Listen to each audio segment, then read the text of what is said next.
Notarial Protest.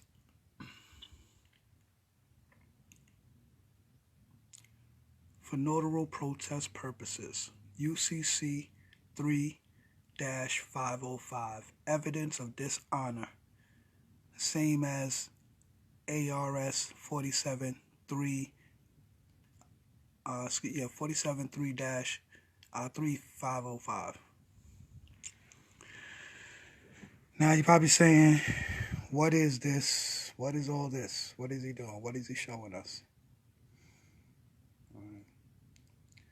I just want to show y'all this right here so y'all can like freeze it, pause it, and read it.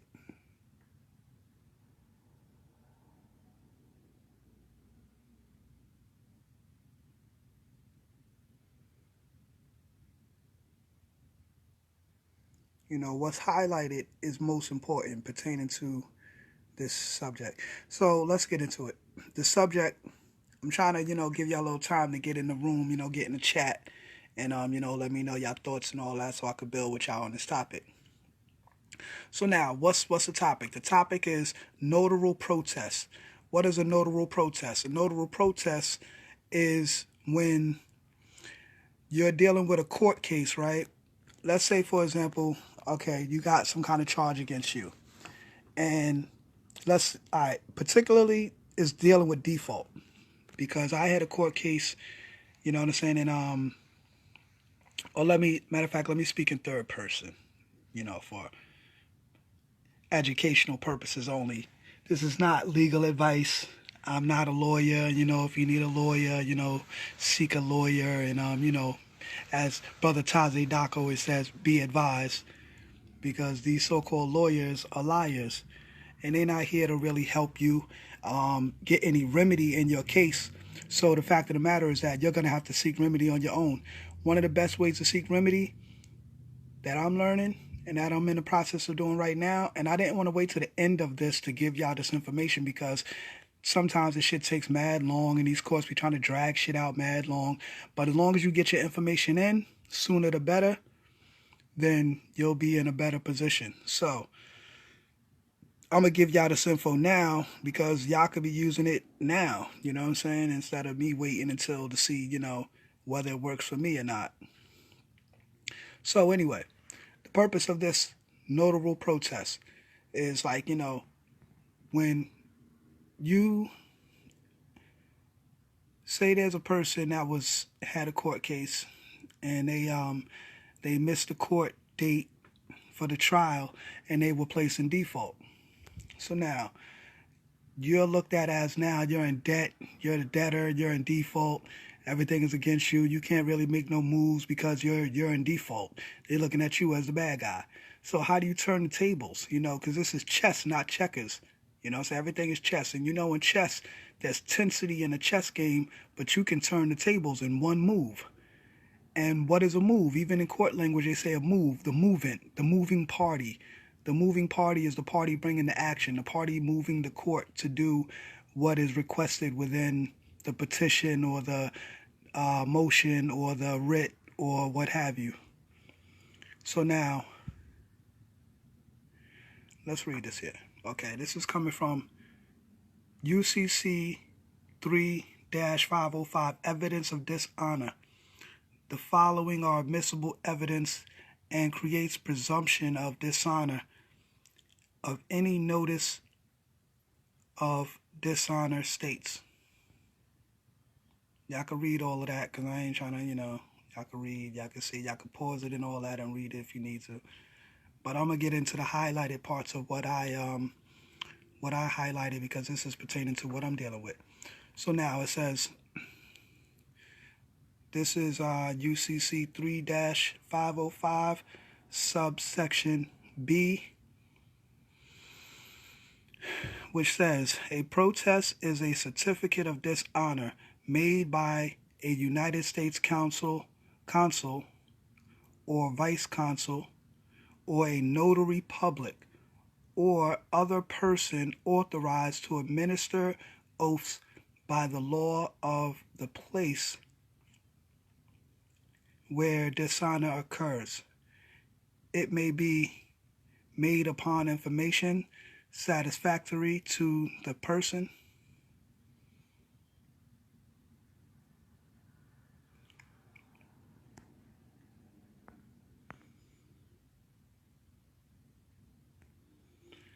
Pardon me, somebody coming in the chat. Peace to Mariana Brune. Mariana Brune in the building.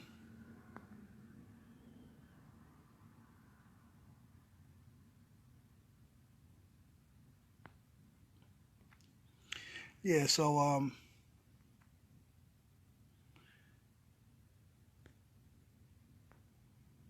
pardon me. All right. Okay, y'all up in the chat now. All right.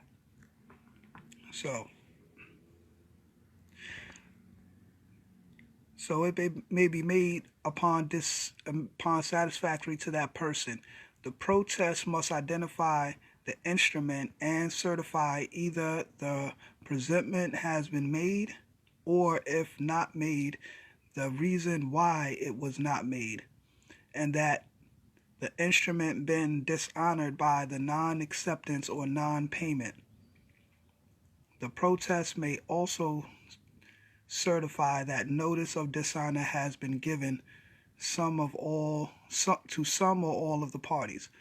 Protest is no longer official comment. Protest is no longer mandatory and must be requested by a holder. Even if requested, protest is not a condition to a liability of endorser or drawer. Protest is service provided by bank systems to establish that dishonor has occurred. And this down here at the bottom, it says protest may be a requirement for liability on international drafts governed by foreign law, which this article cannot affect. So in other words, when you do this notary protest, like, you can't get in trouble or any type of legal repercussion for doing this, because you're bound to do this. So basically, all this is doing is saying that, basically, look, say, like I say if you were in default and you want to switch it around on them, in default basically means that you failed to answer, you failed to respond, you failed to appear in court.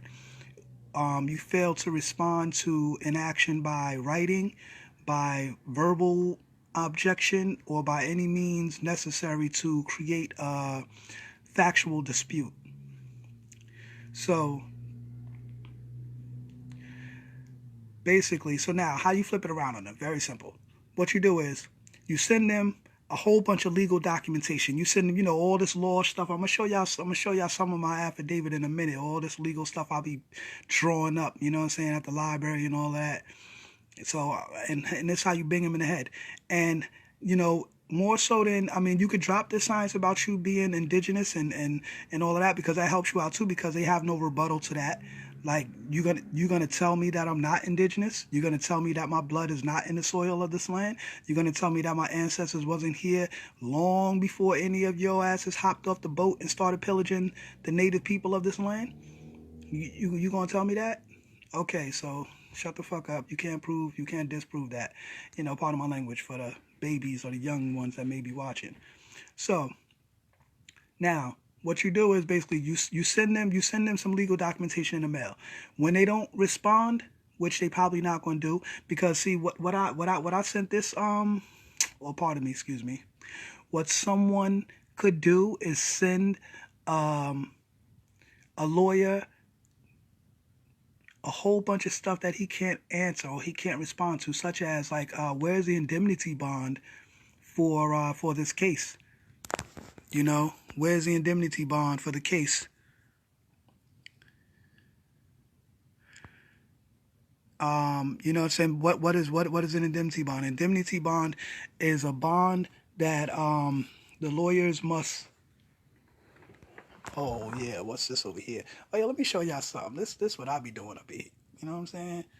Y'all see all of that? This is Oh, what's that? Coming soon. Maybe by the end of the summer I'll get around to that right there. You know what I'm saying? That's a whole nother level. You know what I mean? let me show y'all some things, man. Yeah, dentist. I need to make that dentist point there. You know what I'm saying? But yeah.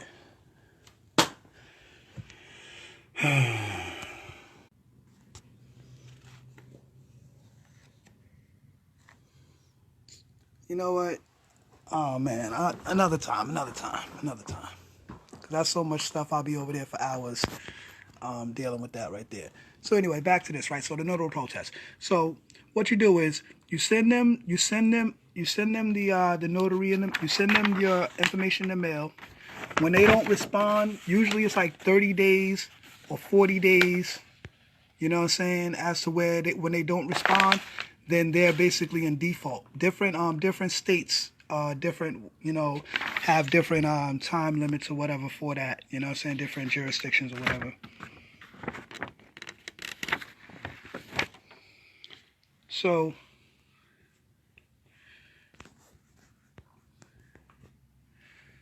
our protest under international law. So when you do the protest, what it is that it's admissible as evidence. It proves dishonor. It proves a notice of dishonor. Is regular in form. Is based on international law. And is mandatory. And what must the protest do? It must identify the instrument. Certified presentment has been made. The instrument has been dishonored by non-acceptance or non-payment. Certified notice of dishonor has been given to all parties. And it's the same thing for statutory dishonor. And I think it's one different thing at the bottom. It says here.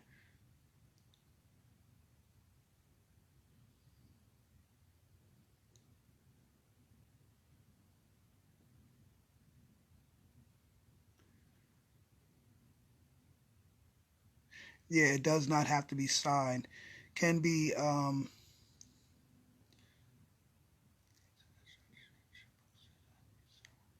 no commercial liability. Yeah. So in other words, when you do a notary protest, you don't necessarily have to sign for it because there's no commercial liability for you when you're dealing with it. So now, basically, like I keep saying basically, but I'm not saying the whole thing. But anyway, I'm trying to give y'all this info because it's so much. But anyway, not so much, but I'm trying to get it out real fast. So you send them your info in the mail. When they don't respond after 30, 40 days or so, you know what I'm saying? 40 should be the longest, you know what I'm saying? 40 days, like, gosh, come on. You didn't respond. So now you're in default. So what you do is you draw up an affidavit or what's called a certificate of non-response,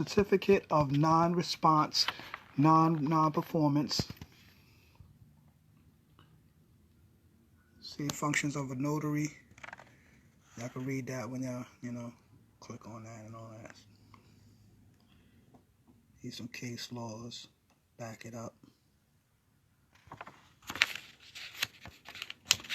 So, you send them the info. They don't respond. They're now in default. When they're in default, you send them a certificate of non-response, certificate of non-performance. You know what I mean?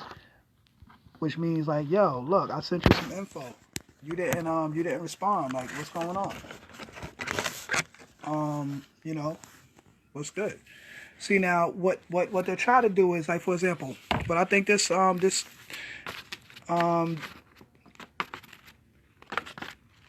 what they try to do is they try to take long, right? Because like boom, right? You can hit them with the notice of default, and then they'll wait all the way till the next court date to be like, oh, well, I don't think this is necessary. This is relevant. This doesn't make sense. I don't understand it. Blah blah blah. Or either like let's say you're dealing with a motion to compel.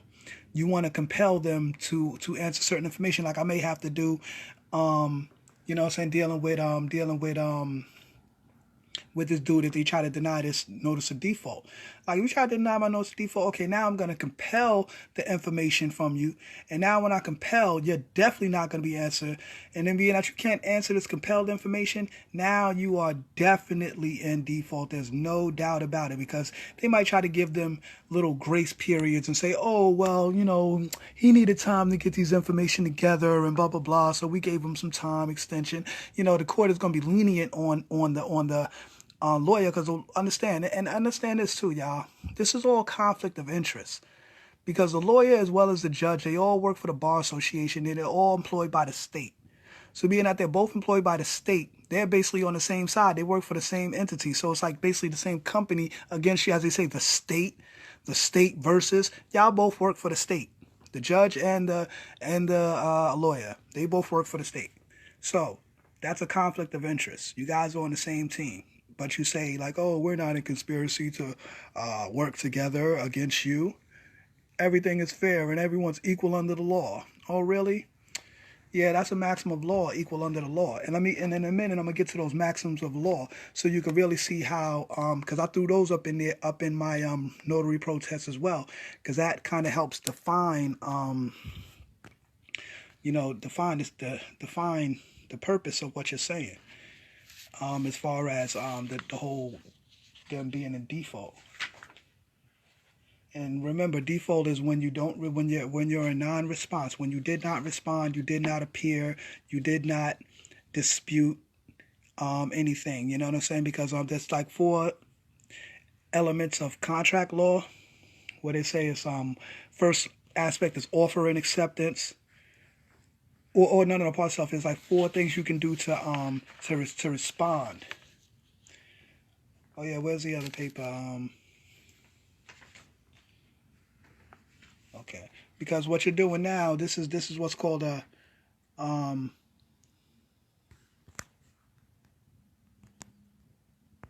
certificate. Peace, Mariana Brune in the building. God C. Calloway in the building. Ronald Moore in the building. Peace to the gods, peace to the Moors. Okay, let's get it. Y'all add it in.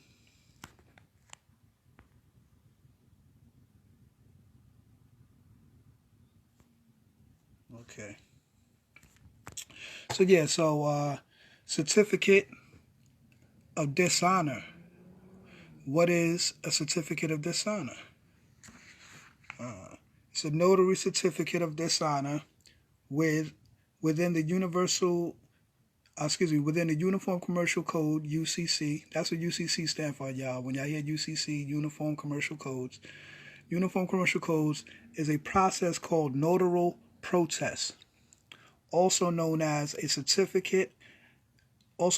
notary certificate of dishonor, COD. Method: the notary invites them to respond, him or her within a specific time frame, offering a follow-up notice if there is no response. So in other words, the notary sends them your document. You come to the notary, you say, hey, you notarize this for me? They notarize it. Then you say, hey, you know what? I want to do a notarial. See, now this is why you might have to get a personal notary to do this for you. Or how I did it was I got a third person, what's called a third party presenter, acceptor, / custodian of record. Because the person that sends it for you, just like you know how when you can't serve a person personally yourself, you have to get somebody else who's not who's over 18, who's not a party to the case. They have to serve someone. So then you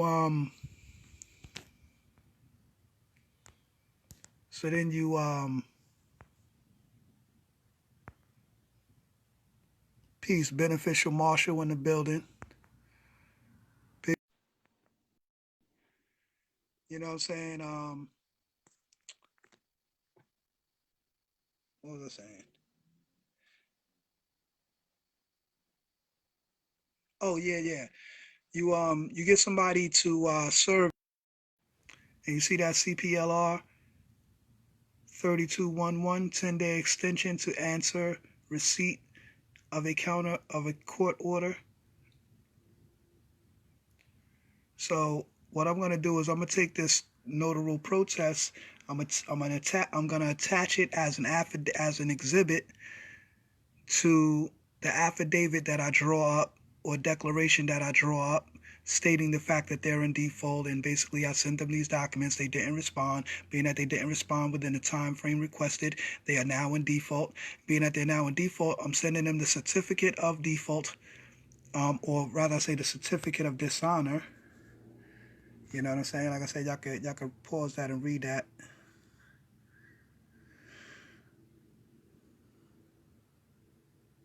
Presentment hearing, you know what I mean? All this stuff. You got to study negotiable instruments. That's what the birth certificate is. When you're going into court, always bring your birth certificate with you. And it's better if you get it notarized too, because when you get it notarized, you're dealing with different jurisdictions. You go and get it notarized because it's already certified. You know how to say they want a certified copy? It's already certified when you get it from the town hall in which you were born in, in the county in which you were born in.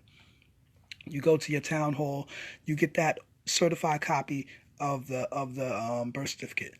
Now, some people say, "Oh, it don't make no sense taking it and going to get it authenticated, and they ain't gonna do nothing for you. It's already good, and da da da." Okay, to a degree, but understand the science of what authenticating of it does, or further authenticating it, is, for one, when you go to the county clerk in your county, you go get that county clerk seal on it. That's now giving you jurisdiction in the county. When you take it to the state building and you get the state seal, that now gives you jurisdiction in the state and over the county. So now let's say you're dealing with a situation with a county thing and a county agency, and you got state authentication. Your state authentication outweighs the county authentication. Then you could go to the federal authentications building, wherever it may be in your region. I know, like, for example, say like me myself, right? If I was born in Suffolk County, right, I would have to go to the building in Riverhead, the county clerk building in Riverhead. Like when you take that bus 66, it takes you the last stop there. You get off at the court building. Boom, that building right there. You go there. You go in there. You take your document. You get it notarized already by a regular notary, right? You take your affidavit, your information attached with your exhibits. You get it notarized. Then you take it to the county clerk building, and you do the same thing with your birth certificate. But you don't get your birth certificate notarized because it already got the seal of the township in which you were born in. Because it's dealing with different jurisdictions. Township. Ship is dealing with the law of the sea, admiralty law, which they've extended the law of the sea onto the land. And hence, when you go in the courtroom and you see that flag with the gold fringe around it, that means that the Constitution has been suspended, and they're dealing with admiralty law, and they also dealing with canon law and other laws and da-da-da-da-da. So, now, so you take that document, or you take your birth certificate. I'm trying to kill two birds with one stone. When you're taking your documents to get, you get it notarized by regular notary. Then you go to the county building, court building, and you go in there. You go to that. When you first come through those doors, you got to check your ID and all of that. Make that right there, and go to the building when you go to the spot where you get your notary done. Also, the spot where you get all like the state forms for like a DBA, doing business as. You could get your business registration thing there and all of that. They got all the forms there. You make that right there. Boom, you go right there. What you want to get there is a notary authentication. It's kind of like a notary, but it's by the states. I mean, it's by the county, so it's kind of like, with the county seal, and it makes it like, more officials. So yeah, so you get that. Just add an extra icing on the cake. So you get that notary authentication. Then you go down the hall to where you do the filings, to the filing clerks, and you tell them, I want to file this document. I want a certified copy of this document. That's what you tell them. Don't even tell them, I want to file this, blah blah blah blah blah blah. I'm doing it in a court case, and I want the jurisdiction. I want the full 50. You ain't got to say all of that. You ain't got to go down there doing all of that. Just say, I want to file this document. Don't say you want to file the document, because they're gonna look dumb in the face, and then they're gonna turn around and ask you that question. You want to file this? Yeah. Tell them, just say, because you're kind of stepping ahead, going one step ahead, tell them you want a certified copy of this document. That's the second step, because basically if you say you want to file it, they're going to say, okay, we're going to file it and give you a certified copy. We're going to keep the original. Okay, you already know that going down there. So you tell them ahead of time, yeah, I want a certified copy of this document. So when they take the document, basically they already know they're going to file it, and basically it's going to be what's called a miscellaneous filing. Tell them, yeah, I want to make a miscellaneous filing. You know what I'm saying? So then when you get the miscellaneous filing, it's just like a random filing. They're gonna bring you back the certified copy, and the certified copy is gonna have a CC number. It's gonna have a number it's gonna have a number at the top, and before those two numbers, it's gonna have a CC. Now, some people say that number stands for county clerk. Some people say it stands for carbon copy. I'm just now thinking it stands for certified copy number. I don't know. But anyway, that CC number, that's going to be the number of the filing. That's going to be the filing number. So if they were to look up that document, they know it's been filed at the county clerk under that number right there. So then now, boom, you got your certified copy, right? You leave out of there. And what they're going to put on there is their county seal. Now you got the county seal. So that's like the child. The child is the county, the state is the mother, and the federal is the father. So you got the county seal. Boom. Then you go to the state building. Now in New York, the state building, 123rd William Street in Manhattan. You go to the building of authentications, office of authentications, whatever. So anyway, you go there and you get your documents signed. There's going to be a little form you fill out where you put your info. You always put your info, your address and everything, all your numbers in brackets, because it kind of keeps you out of the jurisdiction or whatever, because they're sending that document internationally. You're going to be able to use that document internationally, which makes that actually an international bill of exchange. You know what I'm saying? Because when they ask you what country you want to use it in now, unless you're maybe like the Moors, because I think the Moors are down with the Hague Convention because they're into like an admiralty law or international jurisdiction, because they claim Morocco. You know what I'm saying? If I'm wrong, some Moors come online and correct me. But yeah, so they deal with the Hague Convention.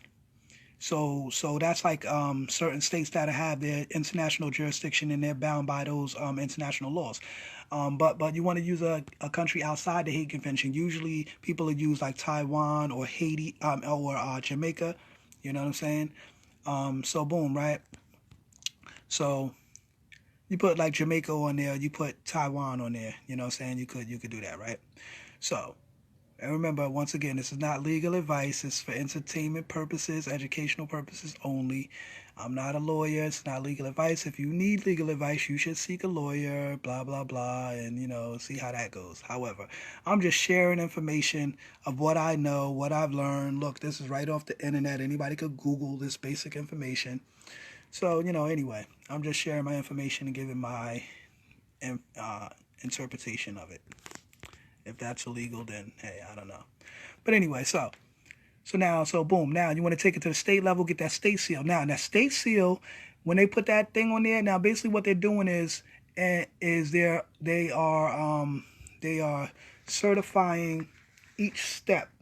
They're certifying each other's signatures. Basically, is what they're doing. So they're saying okay, well the county, the township in which you were born in, they put their seal on there on the birth certificate. Now we're going to put our cover sheet with our seal on it at the county. Now the county is basically recognizing the township seal. Your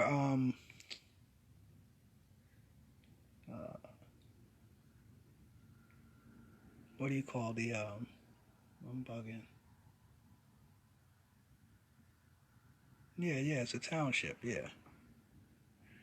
Some people say districts or whatever. Yeah. But anyway, so then the state is acknowledging, so the county is acknowledging the township seal that you got from the town hall in which you were born in. Then the state seal is acknowledging the signature of the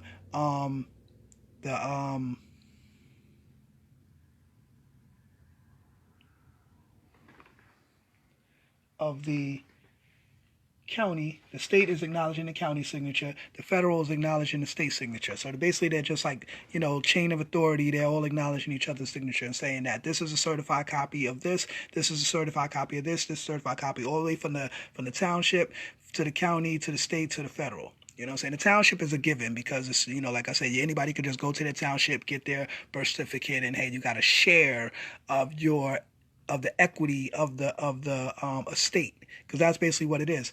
The birth certificate is like an inventory sheet for your estate. But the way they doing it, being that we're incompetent and being that Abraham Lincoln didn't so-called free the black people who were slaves at the time, he just basically transferred the ownership of the slaves from the slave masters to the Federal Reserve, or to the state, and basically everybody became indentured servitudes through the tax return. You know what I mean? That's a form of indentured servitude. Even if you work on your job and you got to wait 2 weeks to get your first check, that's indentured servitude. That means you're working for a time period and then you get your pay. God damn it, if a man work, he get paid. You're supposed to be getting paid every day on your job. If anything, shit, put that shit on my Cash App. Or I work for the day, put my money on my Cash App. You know what I'm saying? You know what I mean? Like, word, like, what's good? You know what I'm saying? And have that direct deposit set up so we could do that like that. You know what I mean? But anyway, so, and then throughout the year, they're basically withholding your money and saying that it's mandatory. That's why really technically there's no mandatory law stating that you have to do a tax return. But then if you don't do this, they'll try to come and say, hey, you're tax evading and da-da-da. No, but if you're competent and you're operating under trust, it's not dealing with tax evasion, it's tax avoidance. You know what I'm saying? Because you're operating under trust. And it's the whole science of what we got to start doing is operating under trust. Now, I done went into a whole nother realm way from the notarial protest, but this is all relevant anyway. So, and that'll be another topic I'm going to come back on and I'm going to speak on about the public trust and the private trust. So, let me just wrap this up real fast. So, now, when you get that state seal, on the cover of that thing, on that cover sheet, and they're gonna put a little gold bond to bond your document with the state seal, and it's gonna say basically blah blah blah blah blah, acknowledge the signature of the county and da da da da, and now basically this document is given full faith and credit of the United States and blah blah blah.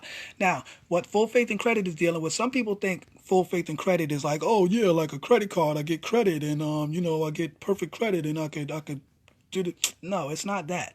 Full faith and credit is dealing with the full faith and credit clause, which basically is saying that each state should acknowledge the constitution of each state, or each state should acknowledge the jurisdiction of another state. So, and that's what the full faith and credit clause is dealing with. So just like when you taking that document through the different levels, and the notaries or the county, state, and da da da da, all the what do you call them? Secretaries of state, the Secretary of State, the clerks, and all of that. They're all acknowledging each other's signature. That's the same thing. Like damn, I lost my point. 1 second. Yeah. That's what the full faith and credit is about. So the same thing with the different states. They all acknowledge each other's constitution and each other's jurisdiction. So now, even though each state has different laws and whatnot, but being that you take your birth certificate and you get it authenticated, you take it through the levels, now you have full faith and credit for that document. So that means that now, say you're born in New York and you go down to Florida somewhere or something. Except for one of those states when you in like a Commonwealth state, like Virginia and Connecticut and something like that, that's called what's called Commonwealth states or whatever. So they kind of got their own law, their own jurisdictions and whatnot, which is kind of outside the Constitution, kind of. I don't know, but how that goes. But anyway. But yeah, so, in one of those states where it's not like that, then basically, say you get in some kind of trouble down there, you would be able to utilize the law of New York in that other state, due to the full faith and credit of your birth certificate. But you got to present it to the court as admissible evidence and draw up an affidavit stating, the science of the full faith and credit and why you're utilizing that instrument, that negotiable instrument in that matter. Because remember, you have to wake up and become the executor of your estate.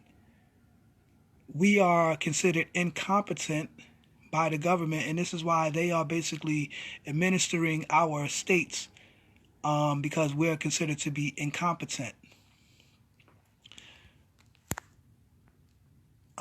If we were not incompetent, then we would be able to manage our own affairs, manage our own estates, just like when you get married, right?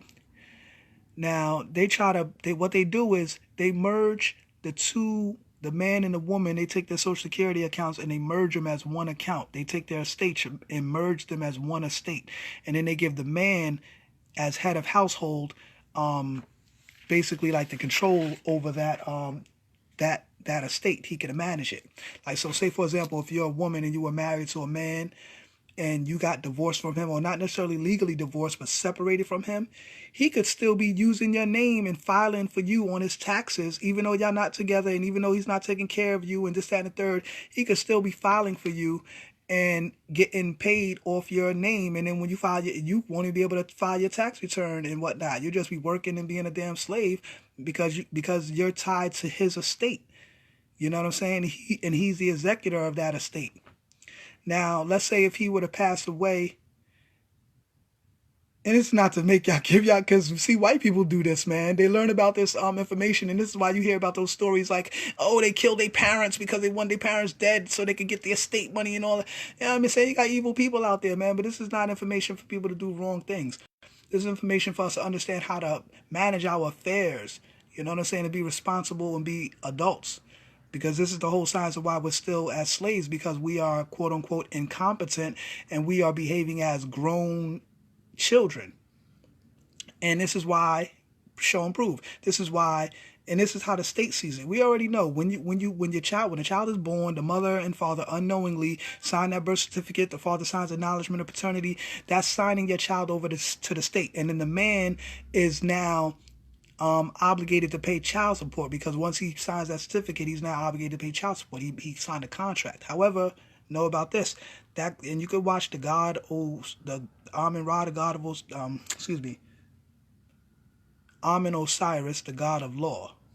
Check out Amun Osiris, the god of law. He drops mad jewels, and he shows you all the constitutional laws and all the information, all the legal shit that you need to know to put in your affidavit, so you have a case to fight in court. And he breaks down all that science about that. So basically, but that one of the sciences about that is that it's not full disclosure within that contract. They don't tell you, oh, we're going to garnish your wages, we're going to do this, we're going to take this, we're going to blah, blah, blah, blah, we're going to take away your passport, we're going to do all this stuff to you, and because you failed to pay this support or whatever, blah, blah, blah. So that's like a not full disclosure, because all they told you was that you're going to have to pay child support. They didn't tell you how much, they didn't tell you when, they didn't tell you if you don't pay it, you're going to go to jail, they didn't tell you this, that, and all the other stipulations that and ramifications that come along with that. They did not tell you any of these things, so that's lack of full disclosure.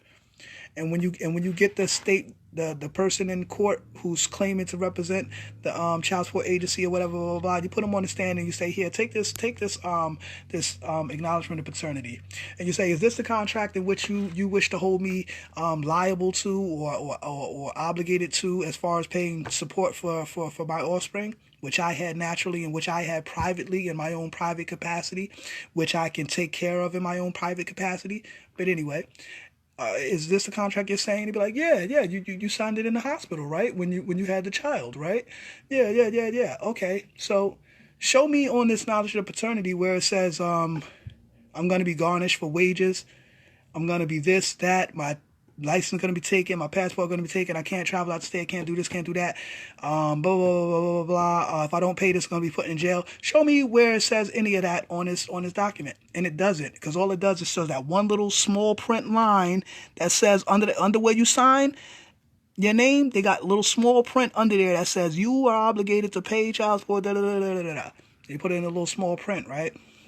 And that's another thing too. You could argue too, like, yo, this is small print, I couldn't read it. That's another technicality people be using in court. Like when you got small print that you can't really see, like that's what credit card companies be doing. They send you, after you sign up with that credit card company, 3 days later or something, they send you in the mail that little document folded all up, and like if you unfold it, it'll be like 20 something pages or whatever, like a folded map or whatever. But basically, it's a whole bunch of small print stating all the stipulations and rules and regulations of how they do whatever they do when they got the overdraft and all that shit in there.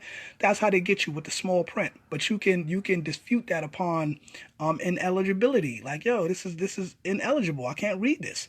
You know what I'm saying? Like, look how small that print is. And who's gonna take the time to sit there and strain themselves to read all this little, you know what I'm saying? So anyway.